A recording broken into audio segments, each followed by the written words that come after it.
Before we get to that interview, though, folks, I do need to tell you about today's sponsor, which is BetOnline. We're back and better than ever. All eyes are on the gridiron as teams are back on for another football season. As always, BetOnline is your number one spot for all of your pro and college football action this year. With a new and updated site and interface, even more odds, props, and contests, BetOnline continues to be the number one source for everything football. Head to their website or use your mobile device to sign up today to receive your 50% welcome bonus on your first deposit. Don't forget to use promo code BELIEVE to receive your bonus. From football, basketball, boxing, right to your favorite Vegas casino games, don't wait to take advantage of all of the amazing offers available for the 2021 season. BetOnline is the fastest and easiest way to bet on all of your favorite sports.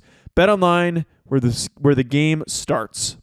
Welcome to the Believe in NFL Draft Prospect podcast. It is an interview edition, bringing you some of the best college football players across the nation, regardless of level of competition. We interview guys from the FBS, the FCS, the Division II, Division III. If you are a good football player, we will absolutely find you. And it's a young man that I was just kind of talking off air for a second with him. We got Dylan Cook, offensive tackle out of Montana. It's a great FCS offensive tackle class this year. Trevor Penning from Northern Iowa, Braxton Jones over at Southern Utah, Matt Waletzko coming out of North Dakota. But for my money, I think Dylan Cook is right there in that conversation as one of the best offensive tackles, best offensive linemen in general on the FCS level. I think he's absolutely a draftable prospect playing right tackle for the Montana Grizzlies. Welcoming Dylan into the show, who has a fantastic story. Dylan, I appreciate you checking in with us today, man. How's everything been going? Really good. It's a pleasure. It's an honor to have, or for you to have me. Yeah, man, absolutely. I know I'm really pumped, Dylan, because I kind of, like I told you off air, I had just been writing 64's number down, 64 off the side of my notepad. I mean, I think that you are a tremendous football player, both in the pass and the run game, but especially in the run game, man. I just saw a ton of movement being created for you at right tackle for Montana. And then I go and I look at just kind of your backstory a little bit, and it's a fascinating story. So I want to start us out.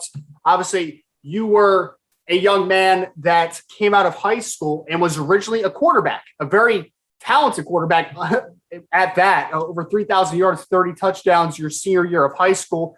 And you went to Montana State Northern to actually play quarterback originally. So talk to me a little bit about just the recruiting background and your path to Montana State Northern and kind of how you got there. Well, yeah, I played quarterback my entire life. And then my freshman and sophomore year of high school actually was the backup behind my older brother. Oh, so nice. My junior year came around and I finally got the reins, and that's really the only year I played. My senior year came around and I snapped my collarbone the very first game. So a lot of the recruiting kind of went out the door, and MSU Northern was really the only school that stuck around.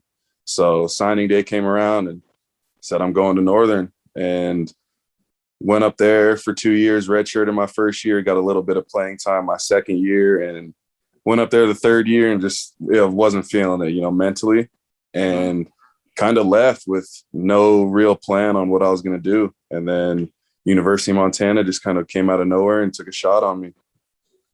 So let me ask you, because obviously you being a very talented quarterback in high school, I know that you are, a bigger guy, obviously making that transition from quarterback to offensive tackle. When you were in high school, though, what was kind of the playing weight back then? Because I had you down, I think, from Blesto at 6'6" and some change, and obviously throw over 300 pounds now. And I look back at the Montana State Northern, and you were listed at like 6'6", 290. What was kind of the playing weight when you were back in high school?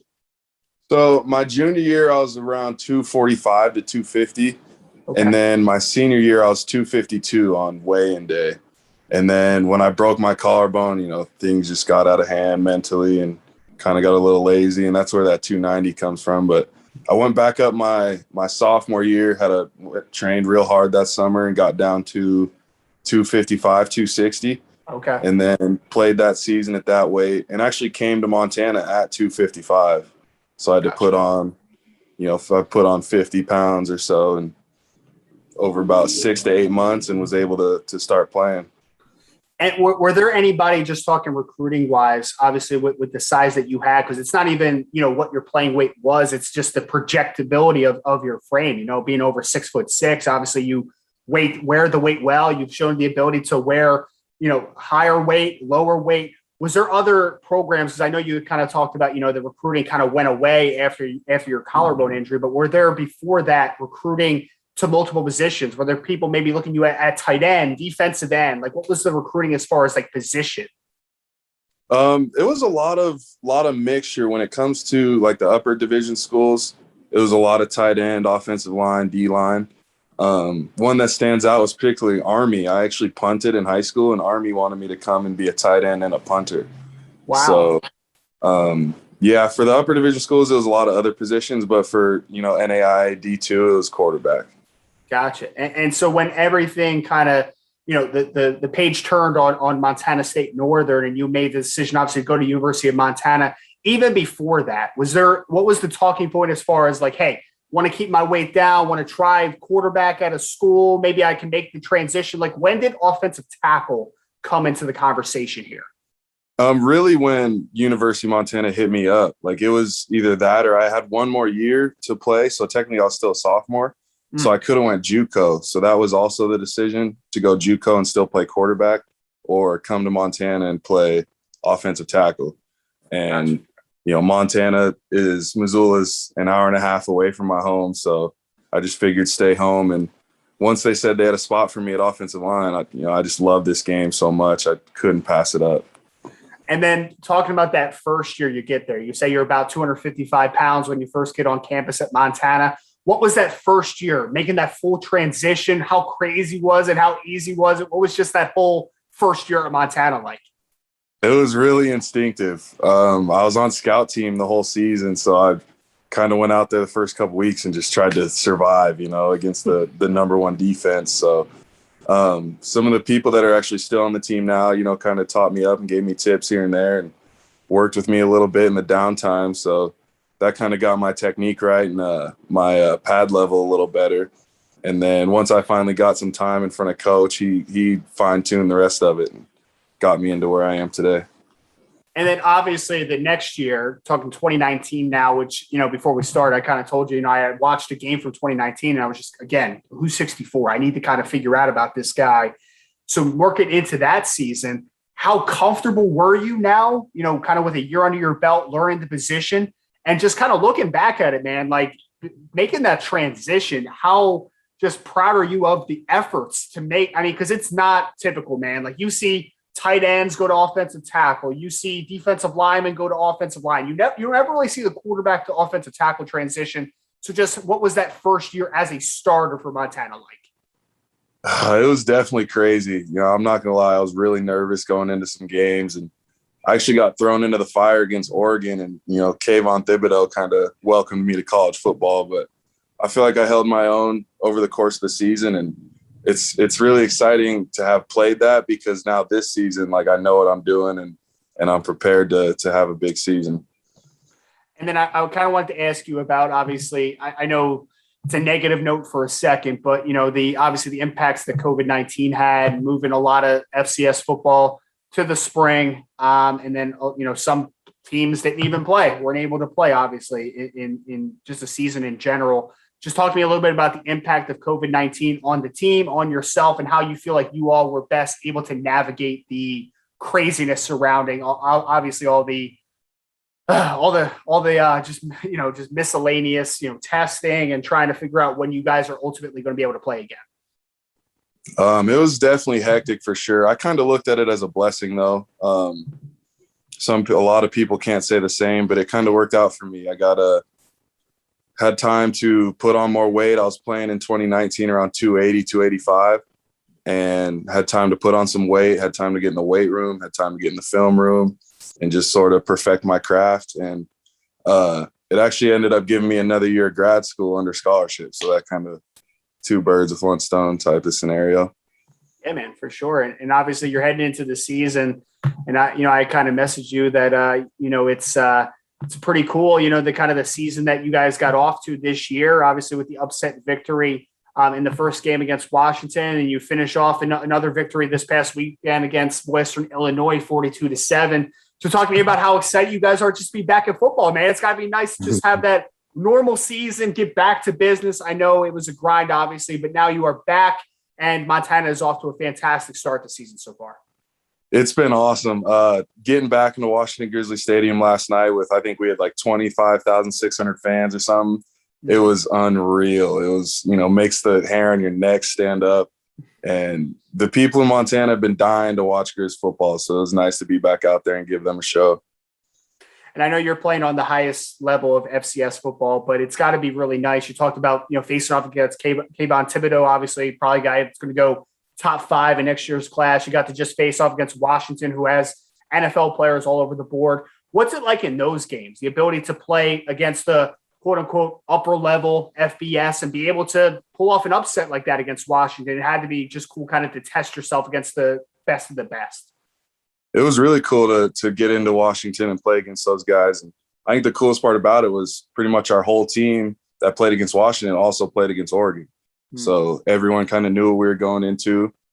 Same crowd noise, same type of stadium. So same type of players, no less. So we knew what we were getting into and we were ready for a fight.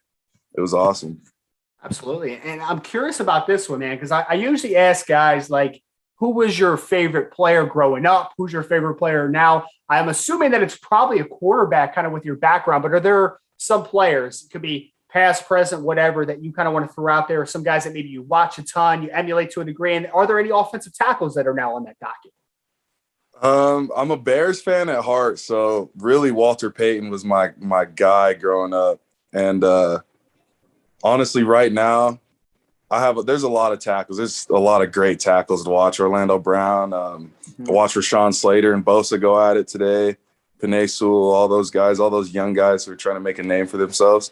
I really want to watch them just because they're just getting into it, and just seeing them just get into it and they're struggling. Penei Sewell, when he was at right tackle, he wasn't doing great, and he got in at left tackle and was comfortable again. And just seeing how he overcame that there's a lot of things I can learn from that.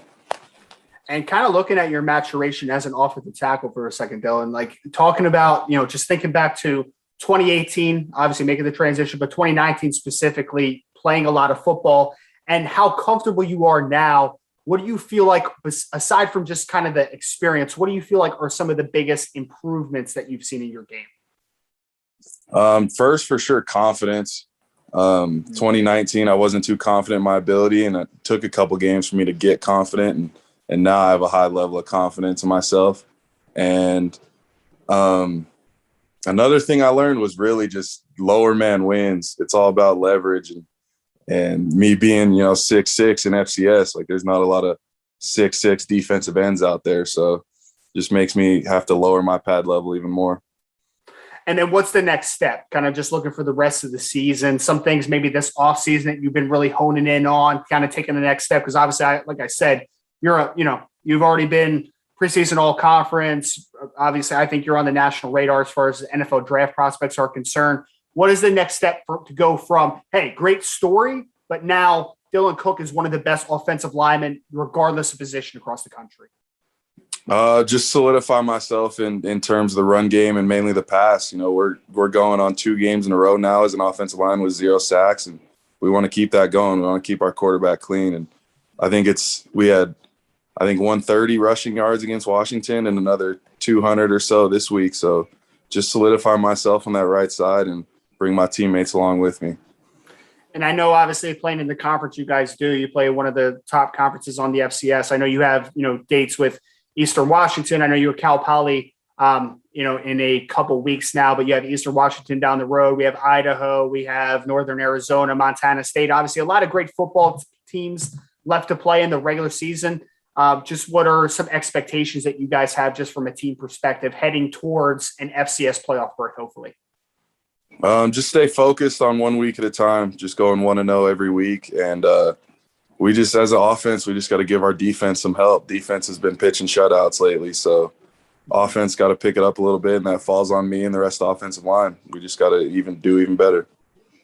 And I know that you're a guy that I think, as far as the the all-star circuits, whether it is the Senior Bowl ultimately or the NFLPA or College Gridiron Showcase or East-West Shrine, like whoever the game is that ultimately gets you, I think that you're going to be a guy that is heavily valued on the circuit and obviously moving into the next level, which is why I really wanted to touch base with you and just kind of pick your brain a little bit. But kind of my last question here is, being a guy that's on NFL radars, just a few years ago, being a quarterback and not even knowing what the next step was, how surreal has just this journey been for you? And just to know that in, less than a year now, you could be a professional football player. How much of a blessing is that for you? It's definitely a blessing. I hate to put it this way, but I've seen the bottom. I've seen the bottom of college football, and just being where I am now, it's a blessing to wake up every day and walk in the facility that we have and put on the pads, and even the teammates. It's a blessing to be around my teammates every day and just trying to take it 1 week at a time for now. Absolutely. Again, Dylan Cook, star offensive tackle for the University of Montana. One of the best offensive tackles, not only FCS, but I believe in all of college football. So NFL draft fans out there, if you haven't seen him, I would definitely recommend taking a look. Number 64, starting right tackle for Montana. Dylan, I appreciate this again, man. This was fantastic. You've been one of my favorite watches during this summer scouting, now leading into the fall, man. I really appreciate all the time today. Yeah, thank you. It was an honor.